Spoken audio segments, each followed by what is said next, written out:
Okay, so this is the third time you're trying to work this out. My co-host, I can't seem to hear her. So I'm hoping that this time around it will work so we can have episode 3 for today. So if you are joining, if you're going to watch later, this is the Adoption Talk series. Oh my God, I could just feel like my energy is so low because of the trying and yeah, but I'm still excited that we get to do this. So I can see Kofi. Hi Kofi. So please let me know if you can hear me clearly. I'm waiting for my okay, waiting for my host to join, my co-host to join, and then we talk about what we have today. So today we're going to talk about the myth around adoption. Like we've talked about what adoption is, we've talked about why we are doing this, we've talked about the types of adoption. All right, thank you so much for the feedback. I'm grateful. And today we are going to talk about the myth about adoption.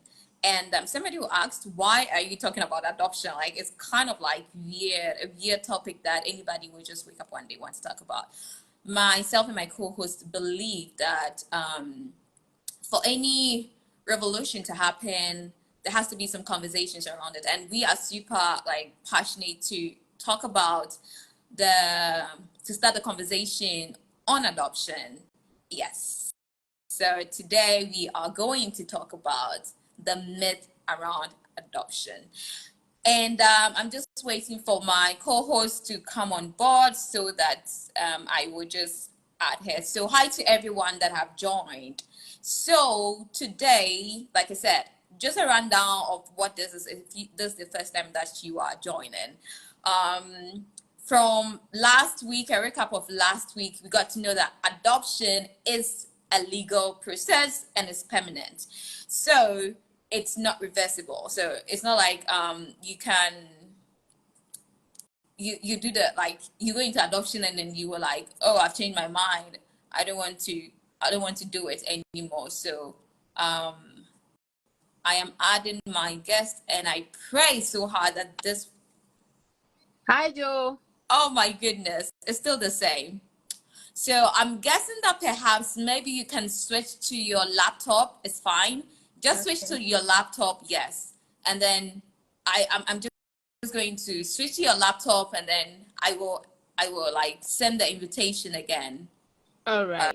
All right. So don't worry. I'm going to be here. I'm going to wait for you.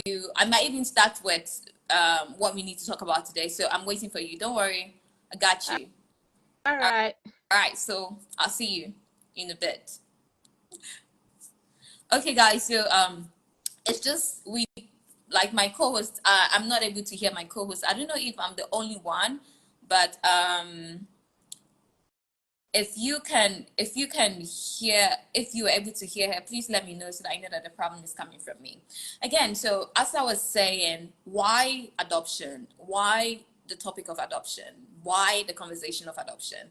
Like I said, Jifa is so passionate about adoption. She is someone that loves to talk about the whole institution. As a caregiver herself, she has a book that she has written about the orphanage and all that.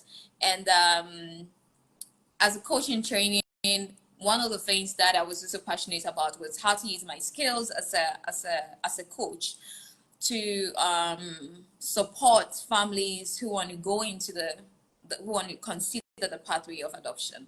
And one thing that I've realized, especially in our culture, is how people talk about adoption but not really knowing exactly what the things that involves. Like I personally have like, oh, I'm going to adopt, like, how I'm going to adopt, like, it's something that we always say, but then there is a framework in the institution of adoption. And it's really important that even before we decide to adopt, before we make up our minds to adopt, there's something that we need to know about it. And so basically that's what we're going to do. And even as I'm waiting for my co-host to join, today we are talking about the myth of adoption. I'm going to tell you a story. So I'm a medical sonographer by profession, and basically someone was medical sonographer. Okay, so we do ultrasound. That's my specialty. And then there was a time that this client came to do a scan, and then she was like, you know, I think her clinical history has to do with infertility, kind of. No, I think I'm trying to guess. So now I get the story. So this client comes in, she's about 50 something years, and then she wants to do what we call the follicular count. So follicular count is like a study that people, like some women, will go through when they are trying to find cause of infertility. I mean, that's the easier way I can put it. And so I sort of like, we were in a conversation, and I love to talk to my clients because it gives me a perspective of how they see things, how they think. And because I'm also a storyteller, I love to tell stories from people as well.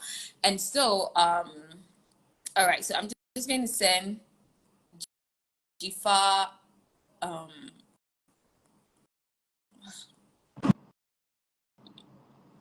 hi, Jifa. So I can see, can you send me the invitation request? I have sent it to you. I have sent you the invitation. So if you are logged on your phone and then the laptop, I think you have to log out on your phone so that you can see the invitation. I have sent you the invitation and I'm waiting for you. In fact, I'm dying for you to join me so I can end all this talking that I'm talking, trying to keep myself busy. So I have sent you the invitation. I'm waiting for you to join. So as I was saying, so this client, I was in conversation with her because she's 50 something years and she's still trying to have a child. And I know this might be a little bit like sensitive topic, but I always, like I said, I always try to kind of like see how culturally we appreciate or approach the topic of adoption. And so I was like, oh, that's great. Like, wow, you've been able to do this. Did it ever cross your mind that you could adopt? And her response was like, God forbid.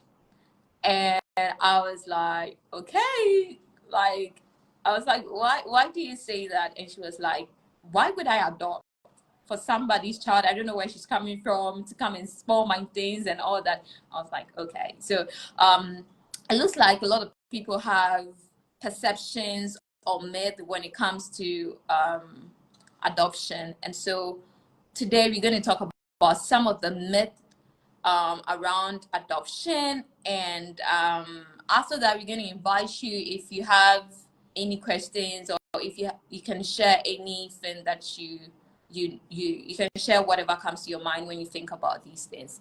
So still trying to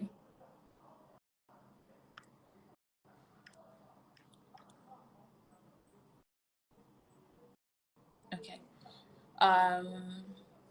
So I am trying to get my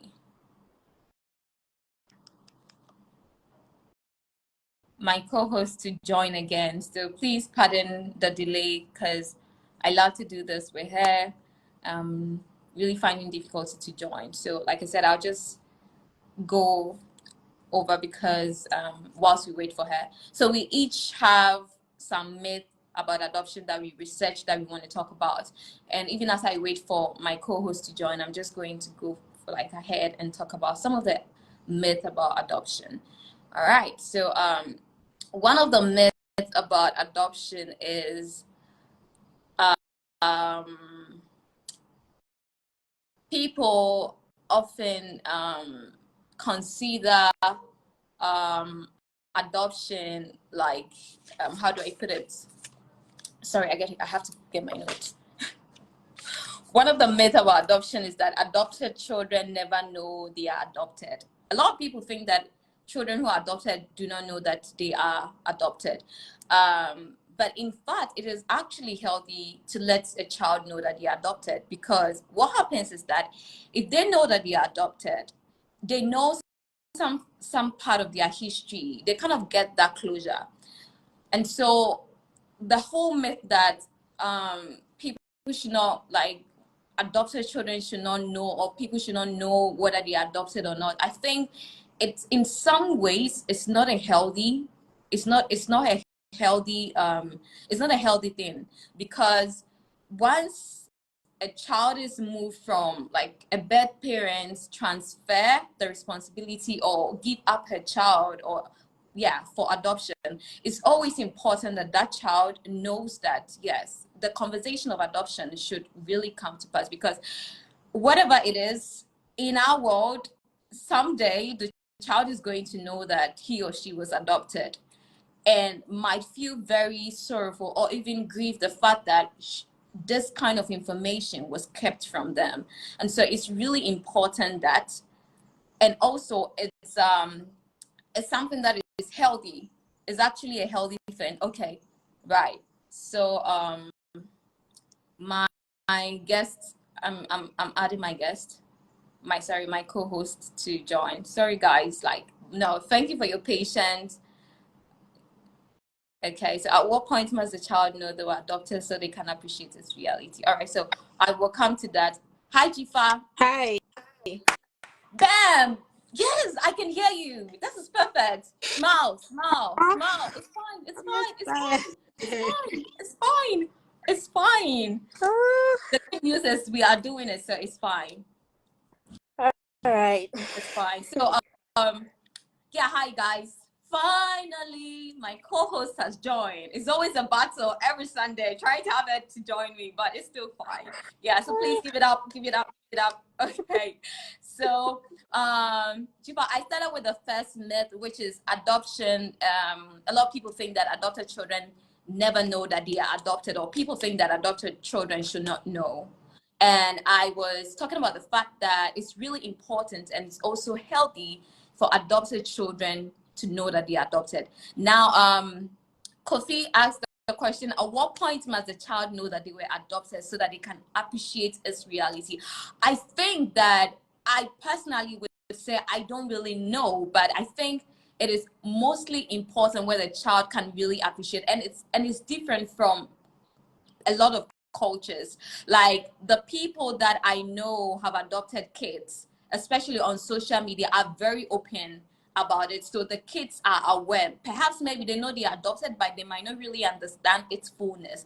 But then they are aware that they are adopted, and then they are also aware of their own history of where they are coming from, especially when it comes to adoption that has to do with a child from a different race. So they know, for instance, if an American adopts an African or somebody from Vietnam or something, they know that, yes, I am into this family, but I also have a heritage, or I also have my history. And so the question as to the question that Kofi is asking, that when should this conversation be? I think it has to do with the preparedness of the adopted parents and the adoptee. I can't really say what time it needs to, but what I can say is that it's a conversation that needs to come up, because no matter what, as the world is increasing and things are like at a point, it's really going to show up. It's just like DNA. It's quite interesting that it's kind of like it's you are there, and then you hear, oh, this person is not a child, like it's not a biological child. You're going to have a DNA, and you think that at what point in time did all these things come up? And so it's really, really important that these things, these conversations must be had. So one of the myths that people have is that adopted children never get to know that they're adopted. But then it's really important that these conversations are made. So I'm just going to give the second one, and then I'll invite you to also, since we are doing 6 myths. The second one is only perfect couple can adopt a child. That is, no, it's never like that. But what I can say is that healthy parents or healthy people have like stand a chance, or healthy people are the people that we look for adoption.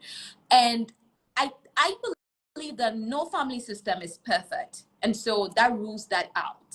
No family system is perfect, and so you cannot have a perfect family. So it's totally a myth that only perfect couples can adopt. No, anybody can adopt, as long as you follow, like you fall within you have the requirement that you need to adopt. And like I think last week we talked about the requirement, who can adopt and who cannot adopt. And again, talking about the perfect thing, I have a story that I want to share, and it's about one single woman that I follow, Lisa Harper. I don't know if you've heard of her. She's a Bible teacher.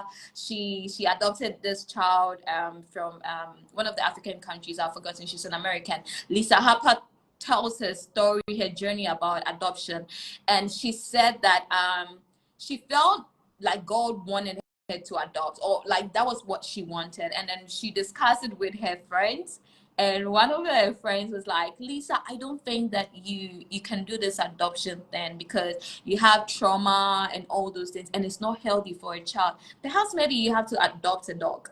And so she said, Well, it really broke her. She went to adopt a dog, but many years she felt that that strong urge to adopt, and then she adopted this child. And Missy is such like, I watch them, like I always on Instagram watching them. The adoption journey is so beautiful. So it's not about it's just a myth that perfect couple can adopt, or people who don't have trauma, they can adopt. No, everyone can adopt, just like everyone can adopt as long as you are in the requirement, and as long as you are willing to work on yourself, as long as you are healthy. So let us take that out of our minds, that only perfect couple can adopt. No, it's not like that. All healthy people can adopt, because we don't have a healthy, like we don't have 100% perfect family. Yeah. So I invite you to also tell us some of the myth about adoption that people tend to believe. okay, so I would want to add a bit on the age that a child must be before Thank you. you can Talk you have about. to, like, Right. talk about adopting to that child. So per research, there's no specific age. Right. So like you mentioned, that time where you notice the child can differentiate between right, wrong, and will be able to appreciate that fact so that the child doesn't hear it from an outsider. Yeah. Yeah, so you just have to try as much as possible to be the first person to break that news to the child. Exactly. So it's just like you mentioned, it's based on whatever situation or culture you are in. Yeah, and so now there are a lot of stories on adoption everywhere online on the internet, but not all of them are true. Yeah. One of them is um adoption is a means to cure infertility. So if you get married and probably babies are not coming, then they'll go like, oh, go and adopt, and as you adopt the child and maybe take care of the child, God will give you your own. Well, like over time it has become like it's true, but that is not it. People end up adopting and babies never come, and then they tend to pour frustrations on the child, like, oh, this child is an ill luck child or something like that. So that shouldn't be. Adopted children should be loved, and they shouldn't be seen as a means of, like, Yeah. a bargaining tool. Okay, so I'm going for a child, I'm going to adopt a child. God, please see what I'm doing, or nature is seeing what I'm doing, and Right. so would honor me with my own. That is really not right. It's a misconception that has to be debunked. And the other one that I will talk about is adoption is for rich people. It's true that you always part money when Yeah. you start the adoption process. You will lose money at a point, but that doesn't mean it's You for the invest rich. money. Exactly. It's just a matter of having a stable source of income. Right. Once you have a stable source of income and fulfill all the requirements, which we'll be talking about in our next video, hopefully, you qualify to adopt. You don't have to be a millionaire. You don't have to be, Bill Gates or whatever to adopt. Yeah, so that is also one misconception that we have to look at. Anybody can adopt. Once you have a stable source of income, you can. Yeah.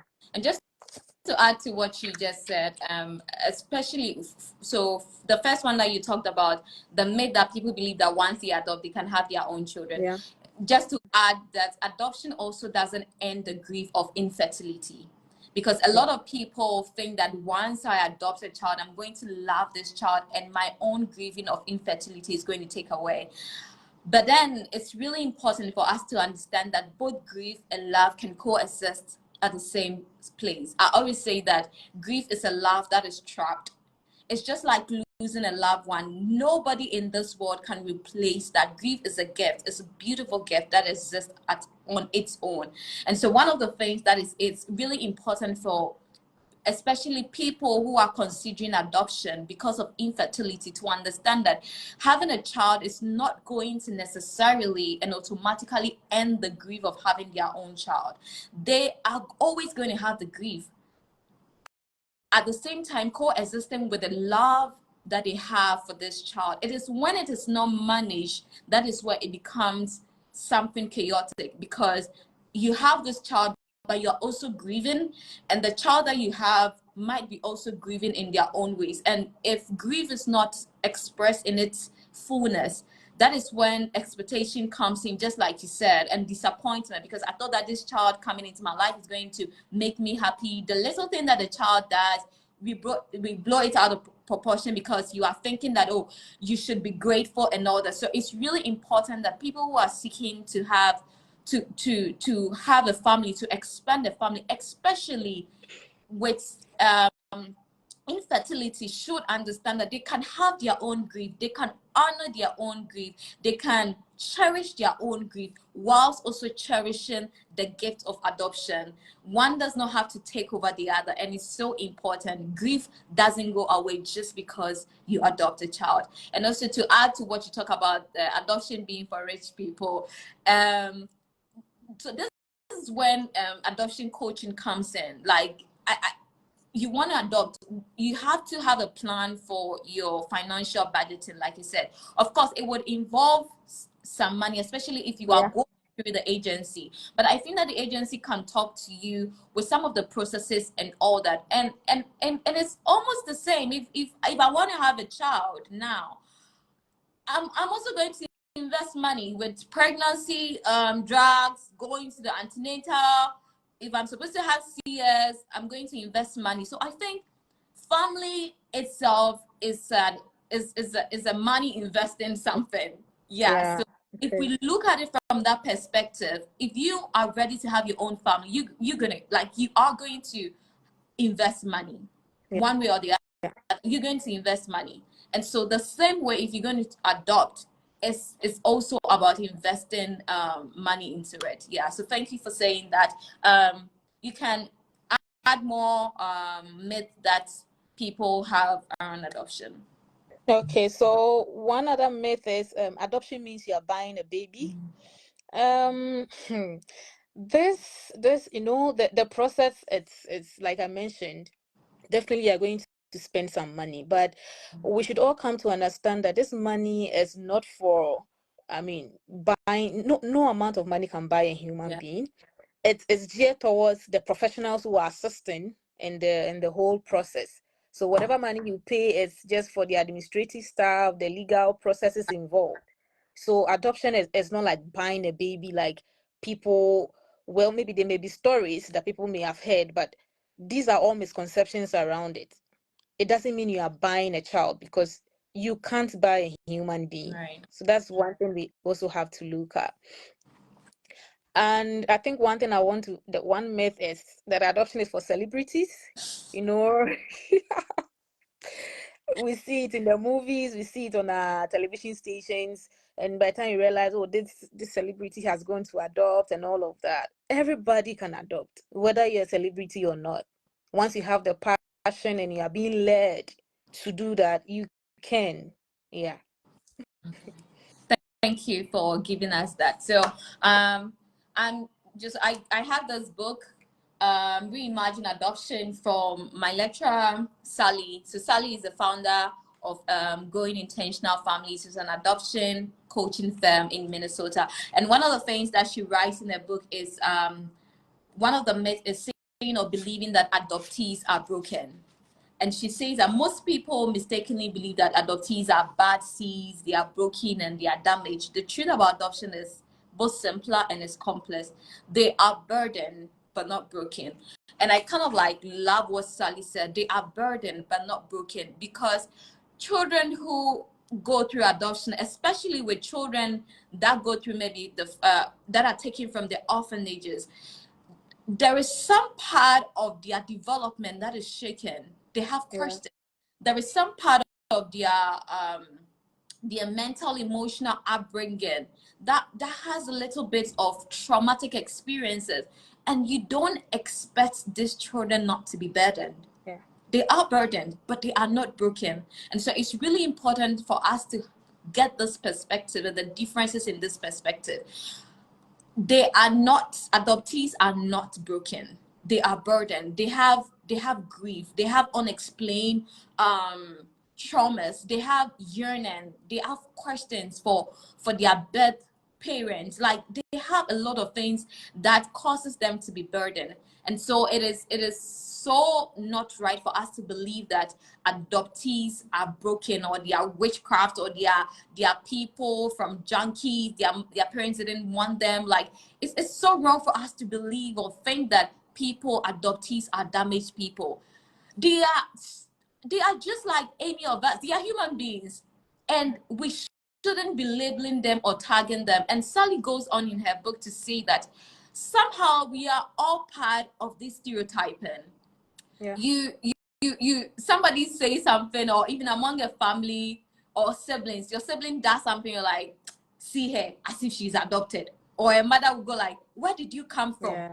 I don't know, you look so different from my children. Did I adopt you or something? Like, we kind of like make humor, but these are humor that adds to the bad stereotyping of the institution of adoption and adoptees, and even birth parents, and even adopted parents. So it's really important how we use certain things, because anytime you go like, oh, why were you adopted, or you say to your own sibling, this is not my sibling, no, she was adopted or something, indirectly we're trying to say that there is something different about adopted adoptees, and it's something that we all must be very particular about. And it's everywhere. It's in our movies. We make fun of it. We give humor. Like, it's everywhere, and this shapes how we see adoptees. So it's really, really important to know that adoptees are burdened.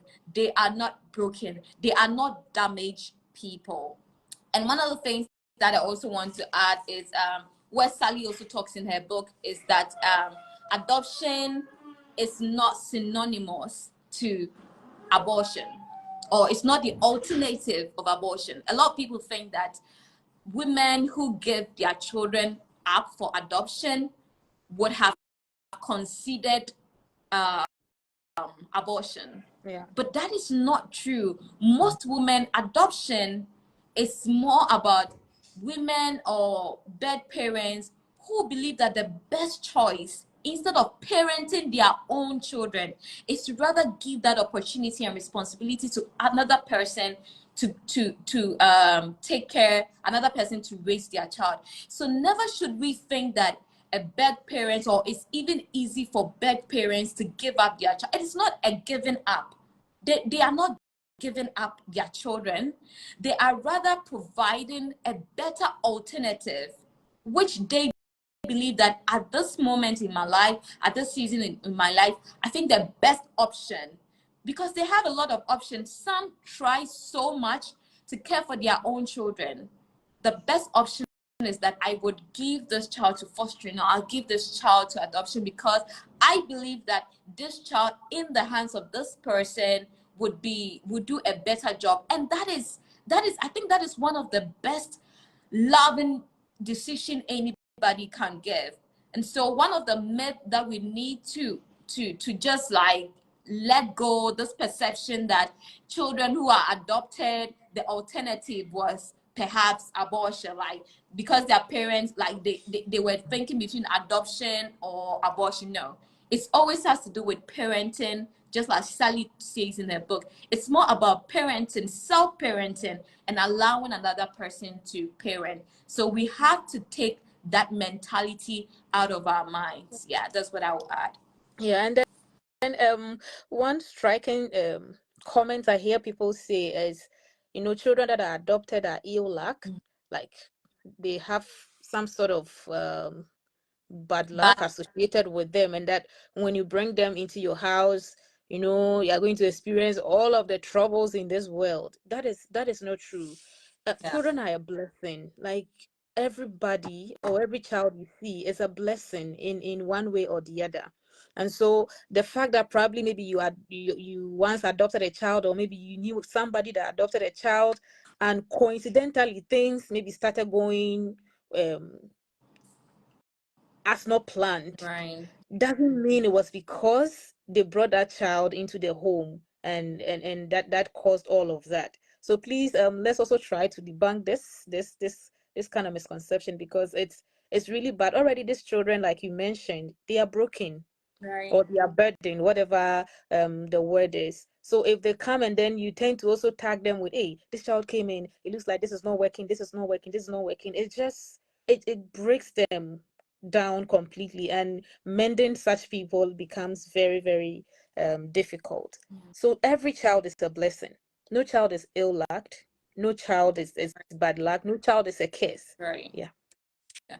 And I think if been talking about that, I think one of the things that silently and ignorantly, if I could put it that way, is how the church somehow, I mean, the Christian community contributes in a subtle way the message of adoption, because we make it like one of the list, the good, like the philanthropy work, okay?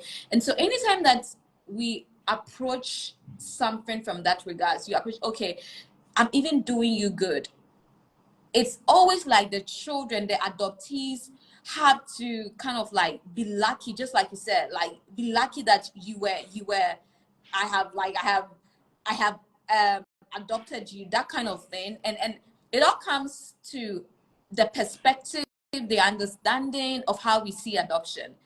I don't think my parents will ever tell me that I am lucky to have them, no matter what I do, because I didn't ask to be brought. The same way adoption.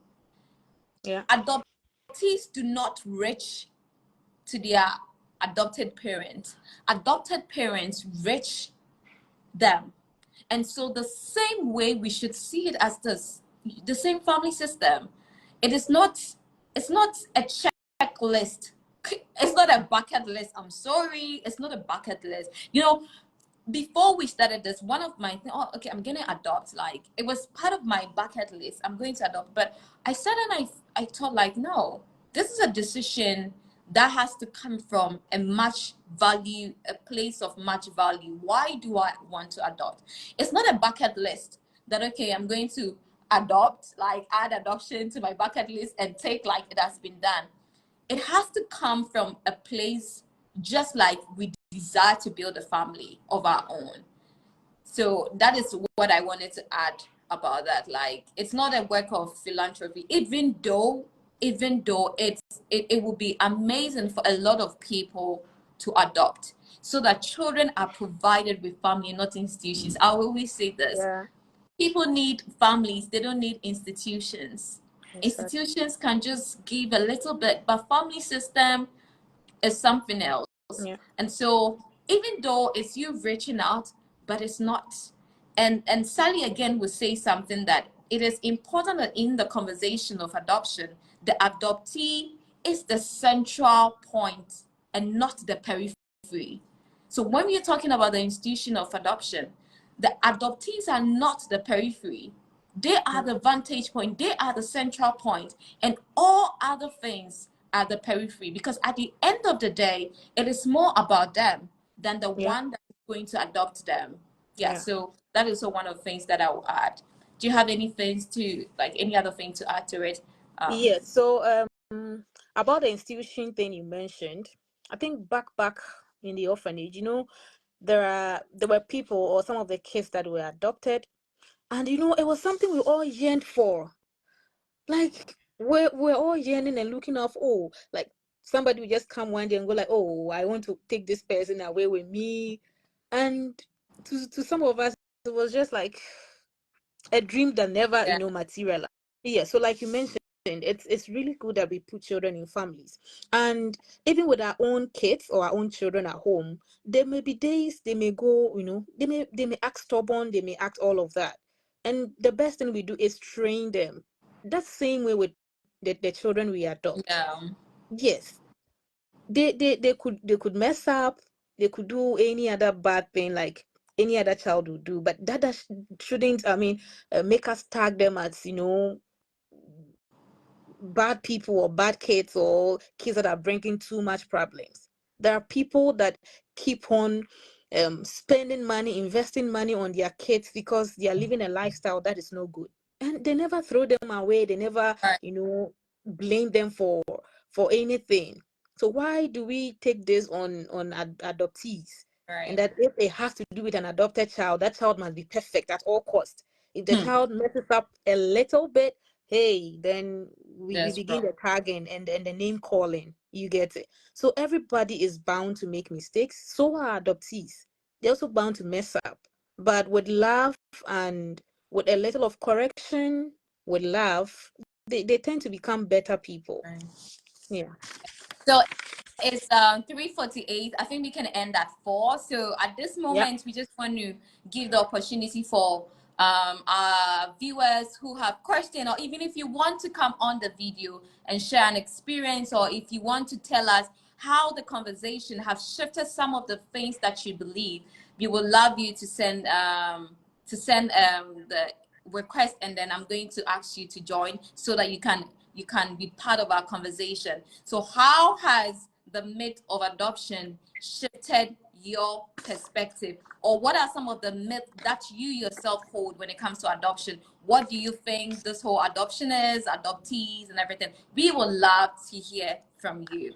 Yeah. So whilst we wait for anybody to join or ask question, I think I have shared the story over and over, and again I'm also going to share it about this woman that I said adopted in Nigeria. Like, one of my clients, she was telling me about her experiences with adoption. She adopted a child, came home and realized that the child was getting so sick, and then she was very worried because she didn't really know. So she wanted medical history or things from the people that she adopted from so that she can really understand what was going on. And I don't know if it was the agency or something. She said the woman was like, if this is not working, you can bring her and we can replace her for you. And that is like, it's so disheartening to hear this, because it shows you the level, the perspective from which even this person is operating from. The thing that adoption is for sale. You come pick a child, if it's not working, you return it And even the like goods. agency, Which yeah. is so disheartening. Yeah. And so it's really important that we really understand this, really understand our own value, why we want to adopt. Why do you want to adopt? What is it? What is the important value in for you as a person? What are your expectations? And all these things, you can always explore them with adoption coaching. An adopting coach can support you by understanding your values, understanding even how to even overcome objections or gremlins, as we put it. Like, if you have any, some people are like, oh, I want to adopt, but these are things that, like, an adoption coach can help you, can support you explore. Because at the end of the day, you realize that, oh, okay, maybe you are not actually ready to adopt when you look at all the factors that you need in place. And maybe you are ready, but you are afraid. By the time you are able to explore your own values and all that, you are like, okay, I'm going to go for this. Yeah. So these are some of the things that can also help. Yeah. So we have like 9 minutes to end our session. If you have any question, please let us know, or we have a question for you. And the question that we are asking is, um what myth about adoption do you hold, or have you heard other people um, have? And also, what has been the perspective shift in this conversation for you? And if you want to share that by coming on board, we would love to come on board. So even as you are waiting for people to come, I just want to ask you this question. In your opinion, what would you say is a cultural myth surrounding adoption as an African or as a Ghanaian? Like if Mm. we really look at all these myths that we have spoken, what would you say is more like a cultural, the whole like mentality or perspective is coming from a cultural misinterpretation of what adoption is? What would that be for you? So I think, as Ghanaians, we pride ourselves in giving birth. So if you're a woman and you tend to adopt, society looks at you like, hey, she's barren. Sorry for that word. And then they begin to look at you in some way, Right. and tag you with that name. So I think that's one myth or stereotype that, in a way, it does two things. It prevents people from adopting in the first place. Like, they just don't want to have anything to do with adoption and go all the way just to have this. So there was this story I heard where one man got married to a beautiful woman, and I think it was like after 5 years there was no child, and the man, proposed to the wife that they should go adopt, and the woman didn't give in. Like, she did all she could. Finally, she got pregnant, and on the day of delivery, the sad thing is she lost her life and that of the kids. So sometimes, like, we just have to be open-minded about the adoption thing. It's not, I feel like the fact that it's not for anyone, um, giving birth is not also, it's also not for anyone. Like, medically, people are not fit. And that's Let me why, just, my colleague, this is funny. The last time my colleague was like, Joe, even marriage is a calling. Like at this point in my life, I have come to understand that marriage is a calling. Like, like we were exactly. just talking about it. So yeah, just to add to that, yeah. Exactly. So it's not like at all cost, even if it will cost my life, I have to. You could start by pouring your love in some child somewhere who is not your own, and then if God gives you, fine. If He doesn't, just continue pouring your love in someone's child that is your child now. Like, it's just about open-mindedness that we all need to have about the subject of adoption, Right. because people's lives have been terminated because they were trying all they could just to get pregnant and to have their own babies. Mm. You But I feel know like the interesting it's thing not for that anyone. the interesting thing is that I also hold the same view. Like I also going to talk from the perspective, I think culturally what has contributed to the myth about adoption is how we see the family system. Like the family system being able to give birth biologically is like everything. That is how, especially in Ghana, like, or especially in Africa, the price we put on motherhood. And I say this with all humility, not to just so I'm not taking like in a wrong way, because it's easy for somebody to say, oh, look at her, she's not married, she doesn't have a child, so she can come here and say whatever she wants to say. I believe that motherhood is beautiful. I have seen my friends experience that, and I'm so happy for them. But just want to add the fact that the pressure that the society puts on motherhood sometimes can be hard for a lot of people, because even me, I have had people tell me, if you're not getting married, why don't you have a child? I've heard people telling me that at least you should have a child, or bad year or so, you get it. And I think that is what kind of like places this pressure on people who might actually may have considered the pathway of raising family through adoption. I mean, in some years, women who went through IVF were considered as if it wasn't a valid way of having children. And because a lot of people are doing now, people have selective IVF. Yeah. It's not they selectively go for that. People have selective surrogacy. People, it's even like CS.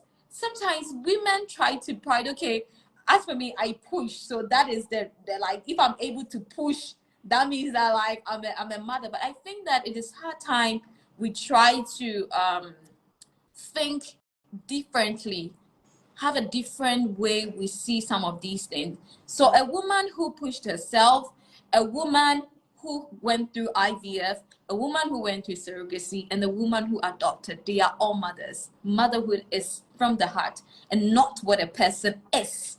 And so for me, I think that that will be what I think that the whole shame and secrecy of adoption is coming from, especially in Ghana or especially in Africa.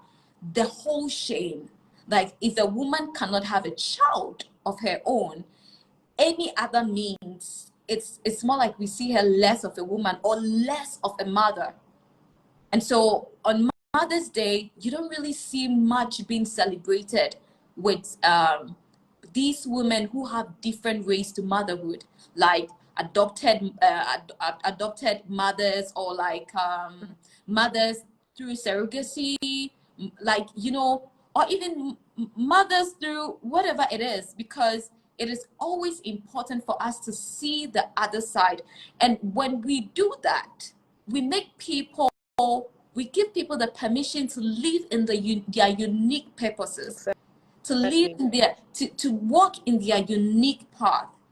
I would love to have a child, but then am I going to adopt? Oh yes. At the last time, I think I was telling someone that I would love to have all my children through adoption. I would love that because it's something that is passionate on my heart. And I think I was telling someone, and one person was like, oh, but at least one kasenya obaba. And I realized that again, it's coming from how we see adoption, that children through adoption, it's almost like they are not part of the lineage. It's like they are not part, they are not rooted, like they don't really have a basis, that kind of thing. But even as Christians, we know how much God himself adopted us into the family of Christ. Like he calls us children because of Jesus Christ. We've been adopted into it. And so it's really, really important that we, especially in our generation, should be bold enough to talk about some of these conversations. We should be bold enough to celebrate the different ways and the different systems by which families are made up of. So whether a family have their own, whether a family adopts, whether a family foster, they all come together to serve a bigger goal, and which is also part of what the entire universe is about. If I am able to give birth to my own child, if I am able to raise a child, an adopted child like my own, and at the end of the day, they become what they are intended to do, that is the most important thing. It's not how I did it. It's what came out of it. And so, yeah, for me, that is my cultural. I think that is where culturally is come the shame and the secrecy and all the things that we think adoption is. Yeah. So I am done talking, and I think that people, our viewers, perhaps don't have any question, but I think that they probably are leaving with something. So I don't know. I am done talking. If you have any last words, you share with us, and then we will call today's episode done. Okay, so one last thing I want to add is the story of Moses in the Bible.